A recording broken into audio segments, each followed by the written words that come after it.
എത്ര നാൾക്ക് ശേഷമാണെന്നറിയോ ഇങ്ങനെ ജാക്കറ്റ് ഒന്നും ഇടാതെ പുറത്തിറങ്ങാൻ പറ്റുന്നത്. അതിൻ്റെ ഒരു സന്തോഷമാണ് ഞങ്ങളുടെ രണ്ടുപേരുടെയും മുഖത്ത് കാണുന്നത്.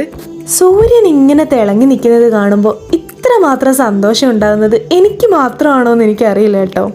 ഈ വീക്കെൻഡ് നമുക്കിവിടെ നല്ല അടിപൊളി ക്ലൈമറ്റ് ആയിരുന്നു. നാട്ടിലായിരുന്നപ്പോൾ വെയിൽ വന്നാൽ വീടിന് വെളിയിൽ ഇറങ്ങാത്ത ആളായിരുന്നു ഞാൻ. ഇപ്പം എപ്പോഴാണോ വെയിൽ വരുന്നത് എന്ന് നോക്കിയിരിക്കുന്ന അവസ്ഥയായി.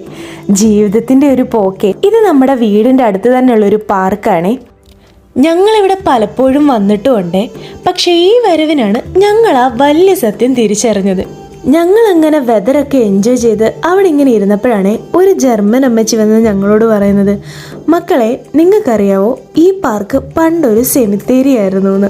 നമ്മളിവിടെ വന്നിരുന്ന ഫോട്ടോയും വീഡിയോ ഒക്കെ എടുക്കുന്ന കണ്ടപ്പോൾ ആ അമ്മച്ചി വിചാരിച്ചിട്ടുണ്ടാവും നമ്മൾ ഈ പാർക്ക് ആദ്യമായി കാണാൻ വന്ന ഫോറിനേഴ്സ് വല്ലതും ആയിരിക്കുമെന്ന്. എന്തായാലും ആ പാർക്കിൻ്റെ ഹിസ്റ്ററി മൊത്തം അമ്മച്ചി നമുക്ക് പറഞ്ഞു തന്നേ. ഒരു സെമിത്തേരി എങ്ങനെയാണാവോ ഇതുപോലൊരു പാർക്കാക്കി മാറ്റിയിട്ടുണ്ടാവുക അല്ലേ? ഇന്നത്തേക്ക് ആലോചിക്കാൻ ഒരു ടോപ്പിക്